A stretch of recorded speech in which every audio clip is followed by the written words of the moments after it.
সতীপীঠের মধ্যে যে পীঠটি পবিত্র নদী সঙ্গম ও চন্দ্রশক্তির প্রতীক তা হল প্রভাস সতীপীঠ।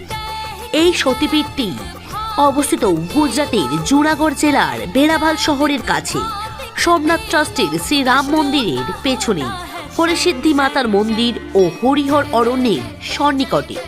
পুরাণ মতে দক্ষযজ্ঞের পর মাতা সতীর আত্মাহুতির পর ভগবান বিষ্ণু তার সুদর্শন চক্র দিয়ে সতীর দেহ খণ্ডিত করে। এই স্থানে মাতা সতী উদর পতিত হয়েছিলেন। এই কারণেই এই পীঠ মাতৃত্ব ও পুষ্টি শক্তির প্রতীক। এখানে দেবী পূজিত হন মাতা চন্দ্রভাগা রূপে, যিনি চন্দ্রশীতল শক্তি ও করুণার প্রতীক। এই পীঠের ভৈরব হলেন বক্রতুণ্ড ভৈরব, যিনি শিবের রক্ষাকারী ও শক্তিধর রূপ। এই পবিত্র স্থানটি অবস্থিত হিরণ, কাপিলা ও সরস্বতী এই তিন নদীর মহাসঙ্গমে। সোমনাথ জ্যোতির্লিঙ্গের এত কাছে থাকা সত্ত্বেও এই সতীপীঠটি অনেক সময় ভক্তদের চোখ এড়িয়ে যায়, তাই এখানে পৌঁছাতে লাগে আলাদা অনুসন্ধান ও ভক্তি। সবাই কমেন্টে অবশ্যই লিখে যান জয় মা চন্দ্রভাগা।